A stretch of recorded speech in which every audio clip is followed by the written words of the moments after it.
As the school holidays draw to an end, many parents have run out of ideas to keep the kids entertained, well and truly. Yeah, so we've invited Italian... We'll go from one Silvia to another. We will. Yeah, good morning, Sylvia. Silvia She's going to... Colloca. Yeah, Good morning.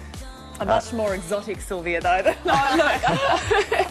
no, you've got a cookie recipe for us to keep the kids. I do. We have to have cookie recipes because it's the school holidays. They're very long, aren't they? They're so long. They just keep going. And my best advice when it comes to cooking with the kids, which is always a good idea in theory, but then in practical terms it can turn into a slight nightmare. It's messy. And, flour all over the place. Keep it simple.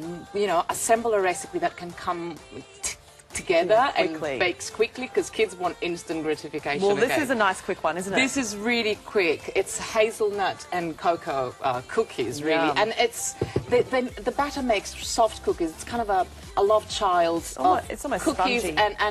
and sponge cake. Exactly. So what goes into the batter? There's a bit of hazelnut meal, ground hazelnuts, and self-raising flour, to which we add a little bit of cocoa powder. Yeah. And about 2 tablespoons, really. Sometimes I add a little bit of coffee powder or ground coffee beans. Yeah. But I don't know that it's probably a good idea for kids, because they're completely, hyperactive at the moment. Yeah, we don't need them bouncing off the walls any more than they already are. A little bit of sugar, about 70 grams, and then I like to add a little bit of honey. And honestly, I had to bring this in. My friend Russell's got bees, and straight from the hive, that one. This is what it looks like. I mean, it's almost orange. It smells fantastic. glorious So too. about 1.5 tablespoons, really, that's enough. The cookies don't really have to be too sweet, because then, you'll see why very, very shortly. Vanilla bean paste, I've never seen that before. Vanilla bean paste, it's such a good idea, because it's basically a lot of vanilla beans that have been scraped, and so all the seeds are captured in this magic paste. Yum. And a bit of milk, about 100 mils. 1 egg. One egg.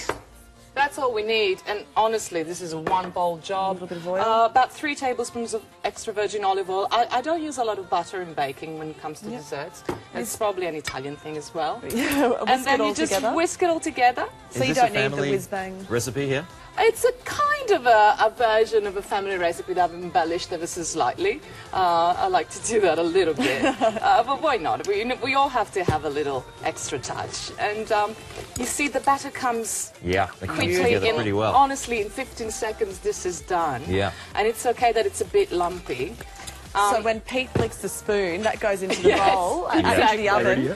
And then, honestly, you just dollop this onto your tray, well distanced apart, because they'll spread a little bit during baking.